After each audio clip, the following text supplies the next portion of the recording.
भाई साहब Tenzing gang. So guys এটা হচ্ছে মন্ডালা টপ। আমার মুখোচি করেছে তাওয়াং, আমি যাবো না। দুই অকরবের ঢেঁড়সকে নিয়ে কিছু হচ্ছে না। ভিউটা দুর্দান্ত লাগছে। বাইরে মুন্ডুটা বার করে মনে হচ্ছে মুন্ডুকে কেটে নিয়ে চলে যাবে ঠান্ডা এত।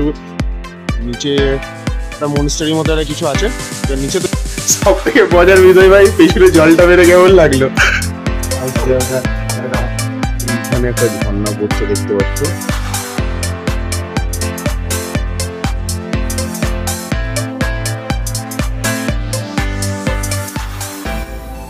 Welcome back to my channel need more experience. আবার আপনাদের স্বাগত জানাই আরেকটা নতুন পর্বের সাথে কালাকটাং থেকে। Very very good morning. তো এই হচ্ছে আমাদের হোটেল থেকে ভিউ। হোটেলের জানলায় আমি দাঁড়িয়ে আছি, কোনো কাজবাজ চলছে হোটেলে। হোটেলের বাইরে বেশ ভিউটা এরকম।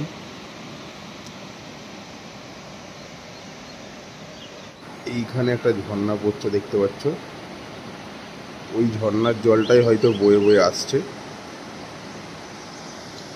এইখান থেকে। যা হোক, কালকে রাত্রিবেলা আমরা মোটামুটি এখানে অনেক রাত্রিবেলাতেই পৌঁছেছিলাম। বৃষ্টির মধ্যে একদম রাইড করতে পারছিলাম না, তাও ঠান্ডা হাওয়া যা হোক করে আমরা পৌঁছেছি। আর পৌঁছে মানে তো সব কিছু ভিজে ভাজা ছিল, শুকোতে দিয়েছি। পাকার হাওয়ায় যতটা শুকোনো শুকিয়েছে। আমাদের মানে রুমের অবস্থা দেখানোর মতো না, এমন অবস্থা আছে আমাদের রুমের, পুরো বেকার হয়ে রয়েছে, দেখতেই পাচ্ছ যাচ্ছে তাই অবস্থা। মার্কেটও খুলেনি, আমাদের একটু চা টা খেয়ে বেরোবো এখান থেকে। তো চলো আমরা ফটাফট গিয়ে রেডি হই। তার আগে সমুদ্র ভাই, পাহাড়ে এসে কেমন লাগছে? এই যে সকালে যে ওয়েদারটা একদম হাড় কাঁপানো মতো আমাদের জন্য। আর সব থেকে মজার বিষয় ভাই, পেছনে জলটা বেড়ে কেমন লাগলো।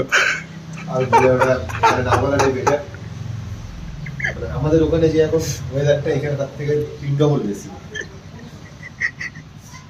আর নেক্সট যত উপরে যাবো তত দেখা যাক কেমন হয়, কতটা সহ্য করতে পারি আমরা। এরা ভাই কখন বেরোয় জানি না। চলো তো আমরা রেডি হই। আবার বৃষ্টি শুরু, পুরো রাস্তাঘাট ভিজে, আবার বৃষ্টি শুরু। আমরা নিচে এসেছি, আমাদের ব্যাগ প্যাকিং পুরো হয়ে গেছে। হাতে চা এসছে, চাটা ভালোই আছে। আমাদের এখন সব থেকে বড়ো ঝামেলার কাজ হচ্ছে গাড়ি, এই হচ্ছে লাগেজ। এই একটা বাধা হয়েছে, এখন ওইটা বাঁধতে হবে। আর এই দুই অকরবের ঢেঁড়সকে নিয়ে কিছু হচ্ছে না, কারণ এরা না পারে বাঞ্জি মারতে, না পারে বাঞ্জি খুলতে। যত আমাদেরকে করতে হচ্ছে, হাতের মধ্যে পিন লাগছে, অবস্থা খারাপ। আমরা বাঞ্জি বাঁধা হয়ে যাবে, তারপর আমরা বেরিয়ে পড়বো কালাকটাং থেকে মন্ডালা টপ হয়ে দিরাং।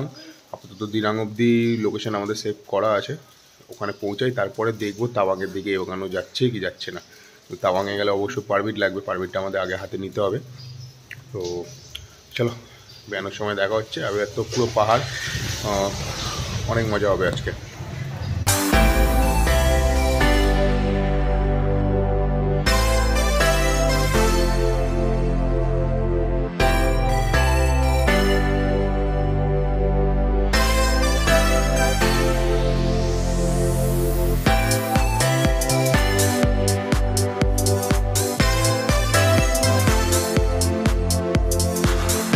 ভাই বাইক আমাদের সেট আপ হলো, এর গাড়িতে আমি এখন বসবো। এই দুটো গাড়ি সেট আপ করা হলো, ব্যাগটাক বেঁধে। মোটা ভাইয়ের আমরা গাড়ির কভার কোরবান করে দিয়েছি, মধ্যিখান থেকে দুটো কেটে দুটো গাড়িতে, কারণ রেন কভার কাজ করছে না, যা বৃষ্টি পড়ছে মোটামুটি। এবার সব রেডি, আমরা এখান থেকে বেরাবো। তো ভাই বৃষ্টি তো এখনও পড়ে যাচ্ছে, বৃষ্টির কোনো মানে বুঝতে পারছি না গাড়ি চালাবো কী করে এখন আমরা, কারণ পাহাড়ে বৃষ্টি, আর বৃষ্টি পড়লেই কাদা কাদা। তো চলো একসাথে আমরা দিয়ে আবার দেখা হচ্ছে তোমাদের সাথে। এই বেরোতে না বেরোতেই একটা সমস্যা হয়ে গেল। যাক, বেরোনোর মুখেই যে সমস্যাটা হয়েছে, আর সামনে একটা টায়ারের দোকান পেয়েও গেছি, সেটাও অনেক মানে ভাগ্যের ব্যাপার। সন্দীপের গাড়ির সামনের টায়ারের নজলটা খারাপ হয়ে গেছে, হাওয়া ফুস করে বেরিয়ে গেল। তো ওটা এখন ঠিক হচ্ছে এই দোকানে। আর আমরা দাঁড়িয়ে দাঁড়িয়ে কী করবো, একটু নেচার উপভোগ করছি, আশেপাশে যা ওয়েদার। ওহো ভাই, হালকা হালকা বৃষ্টি, এখানে মোটা ভাই দাঁড়িয়ে আছে, পেছনে মেঘ ভেসে ভেসে যাচ্ছে, সেই মেঘের দৃশ্য। ও হো হো ভাই, কতদিন পর সেই পাহাড়, আবার সেই নিচে একটা মনস্টারির মতো একটা কিছু আছে, তো নিচে তো যাবো না, কিন্তু সামনে যেই দৃশ্যটা বা সামনে যেই ভিউটা, ও দুর্দান্ত লাগছে।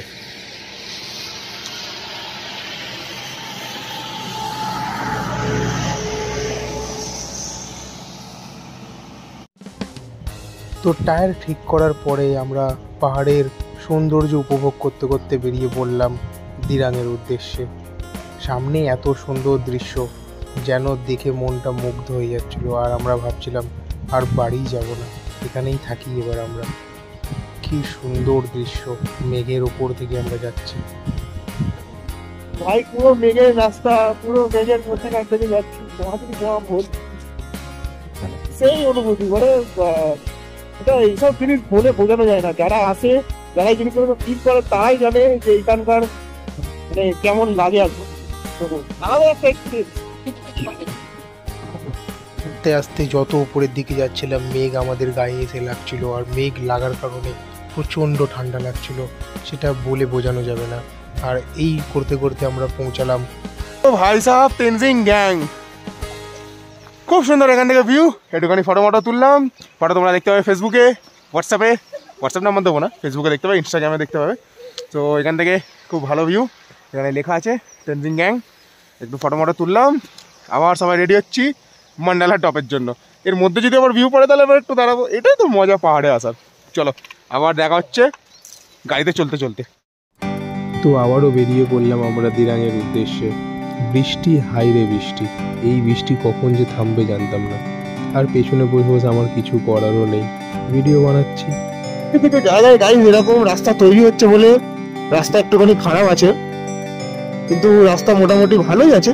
খালি আমরা যখন অরুণাচলে এন্টার করেছিলাম ওই রাস্তাটা খারাপ ছিল, ওটার সময় একটা এদিকে এদিকে এদিকে এদিকে এদিকে দড়ি বাঁধা আছে। আমরা মোটামুটি শেরগাঁওয়ের কাছাকাছি পৌঁছে গেছি। শেরগাঁও মোটামুটি এখান থেকে 4-5 কিলোমিটার রাস্তা। তো শেরগাঁওতে ভাবছি একটুখানি গিয়ে দাঁড়াবো, তারপরে আবার এগাবো মান্ডালা টপের দিকে। তো পেছনে মোটা ভাই আমাদের আস্তে আস্তে আসছে বলে একটুখানি লেট হচ্ছে।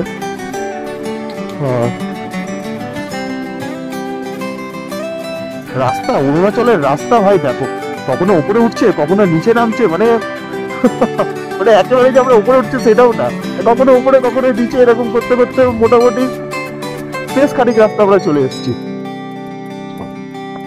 তো ভাই শেরগাঁওতে আমরা দাঁড়াইনি, শেরগাঁও পার করে আমরা চলছি, কারণ হয়তো যেতে হবে এখনো। কিছুটা দূরে গিয়ে যদি দোকান পাই তাহলে দাঁড়িয়ে পড়বো। আর ভিডিওটা করছে কারণ সাইডে না ফুলের গাছ, লাল লাল ফুলের গাছ, খুব সুন্দর লাগছে দেখতে। সরু রাস্তার মধ্যখান থেকে আমরা যাচ্ছি, ফুলের গাছগুলো দেখতে। একটু আগে বৃষ্টি থেকে মুক্ত পেয়ে রাতের রোদ্দুর দেখতে পেয়েছিলাম, ভীষণ থেকে মনটা খুশ হয়ে গেল। কিন্তু আমার দেখাচ্ছে পাহাড়ি অঞ্চল, অবশ্যই এটা তো আমরা এক্সপেক্ট করছি যে মেঘ, বৃষ্টি, বাদল ছাড়া আর কিছুই দেখতে পাবো না।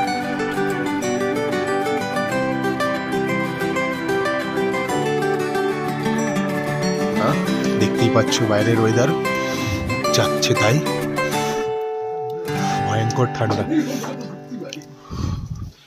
ভয়ঙ্কর ঠান্ডা ভাই বাইরে। তো ভাই এই যে আগুন জ্বলছে সামনে, এখানে বসে মনে হচ্ছে একটুখানি রেহাই পাচ্ছি। বাইরে মুন্ডুটা বার করলে মনে হচ্ছে মুন্ডুকেও কেটে নিয়ে চলে যাবে, ঠান্ডা এত জ্বালা করছে। পুরো হাতের 12টা বেজে কন একটা আলাদা জিনিস হয়, আর কেটে লঙ্কা বাটার মতো জ্বালা একটা আলাদা জিনিস হয়। পুরো আমাদের না ওই ফিলটা হচ্ছিল এই কিছুক্ষণ আগে থেকে। সন্দীপ তো প্রায় কাঁদো অবস্থা। আমি ভাই আর যাবো না, আমাকে এবার নিচে নিয়ে চ। সন্দীপ ভাই লিটারালি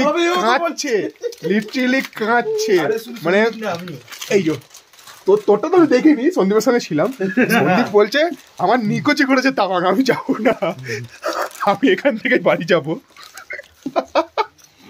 ঠান্ডা, তার মধ্যে বরফ, তার মধ্যে এখানে ফগ, কোনো কাজই করছে না। গাড়ি তো 10 থেকে 15 বেশি উঠছেই না গাড়ি, আর খালি বল চলে 30 তুললাম, সেকেন্ড গিয়ার মারতে গাড়ি স্টার্ট করে 10-এ চলে এলো। আগে আর উঠছে না, তাও তোমার আগেই ছিলাম আমরা অনেক হ্যালো। তো ভাই চলে এসছে আমরা যেখানে এসে দাঁড়িয়েছি এক না, আমার বাটি ফোনে করে একদম টাওয়ার নেই, বুঝলে তো। গরম ম্যাগি, আমারটা কোথায় গেল? এখানে এই ছাড়া ভাই গরম, এই ছাড়া কোনো গল্প নেই ভাই। গবাগপ খেতে হবে, কারণ সকাল থেকে কিছু খাওয়া নেই। ওখান থেকে কালাকটাং থেকে বেরিয়েছিলাম জাস্ট 1 কাপ চা খেয়ে, তারপরে এই ম্যাগি খাচ্ছি। তো গবাগপ খেয়ে নিই, চলো। আমাদের নীলু ভাই, তো ভাই এতদিনের স্বার্থ আমার পুরো হবে এটা বানিয়েছিলাম এই উদ্দেশ্যেই যে পাহাড়ে গিয়ে নিজের ছাপ ছাড়বো। ফার্স্ট স্টিকার আমার মান্ডালা টপে লাগবে।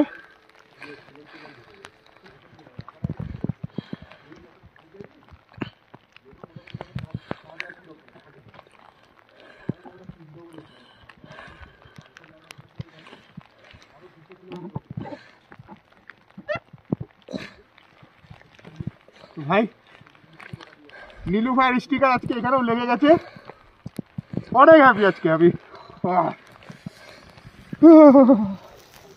সো গাইস, এটা হচ্ছে মান্ডালা টপ। কেউ নেই, আমরাই একা এখানে এখন।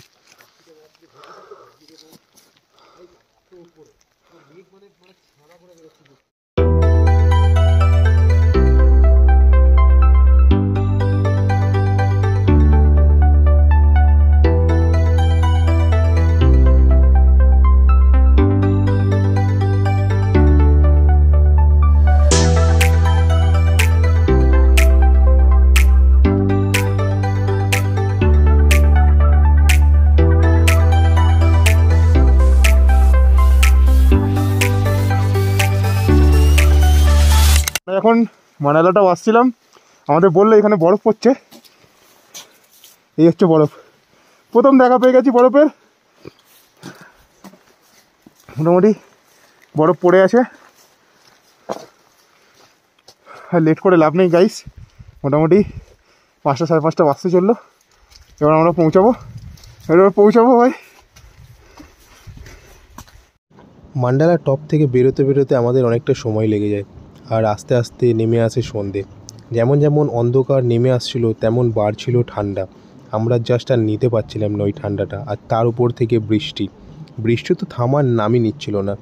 যাক, আমরা আস্তে আস্তে এগোচ্ছিলাম দিরাংয়ের দিকে, কিন্তু দিরাং তখনও কতটা দূর আমরা বুঝতে পারছিলাম না, কারণ বৃষ্টির কারণে আমরা কেউ মোবাইল দেখতেই পাচ্ছিলাম না। তো ঠান্ডা, বৃষ্টি, এই অন্ধকারের সঙ্গে লড়াই করতে করতে আমরা ফাইনালি রাত্রিবেলায় গিয়ে পৌঁছাই প্রায় 11টা 11:30টার সময় দিরাং। তারপরে এর ভিডিও এই তোমাদের সামনে। ফাইনালি আমরা এসে পৌঁছে গেছি দিরাং।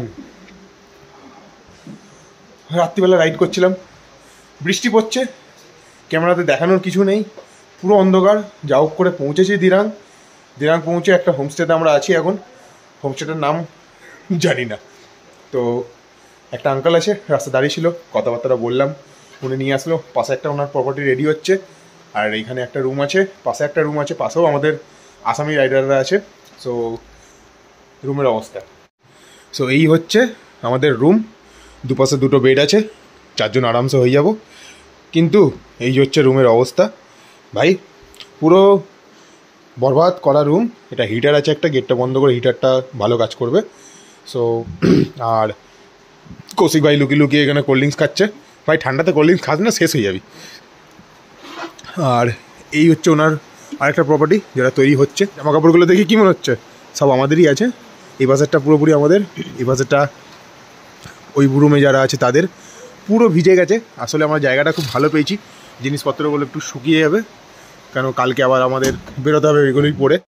ভাই ঠান্ডা, ভাই মারাত্মক ঠান্ডা। আমরা মান্ডালা টপে যখন ছিলাম, হাতে বিশ্বাস করো, হাতে মনে হচ্ছে কেউ কেটে লঙ্কা দিয়ে দিয়েছে, এত জ্বালা করছে। কনকন তো একটা আলাদা জিনিস হয়, কিন্তু লঙ্কা কাটা জ্বালা, মানে গাড়ি চালানো যাচ্ছে না। যা হোক করে যে আমরা কীভাবে যে চালিয়ে এসেছি সেটা আমরাই জানি। গ্লাভস কাজ করছে না, কারণ বৃষ্টিতে ভিজে পুরো, কি আর বলবো, বাদ দাও। সো ভালোভাবে পৌঁছে গেছি, কোনো রকম কোনো প্রবলেম হয়নি কারো। এটাই হচ্ছে সব থেকে বড়ো কথা। এবারে অর্ডার দেওয়া আছে, খাওয়া দাওয়া করবো, খাওয়া দাওয়া করে ঘুমাবো, কারণ কালকে সকালবেলা 5টার সময় উঠতে হবে। 5টার সময় উঠে আমাদের রেডি তো হতে লাগেজ বাঁধতে সময় চলে যাচ্ছে। সো 3 ঘন্টা আগে উঠতে হবে, 3 ঘন্টার মধ্যে সব কিছু ব্রেকফাস্ট করে রেডি হতে হবে কালকে তাওয়াংয়ের জন্য। সো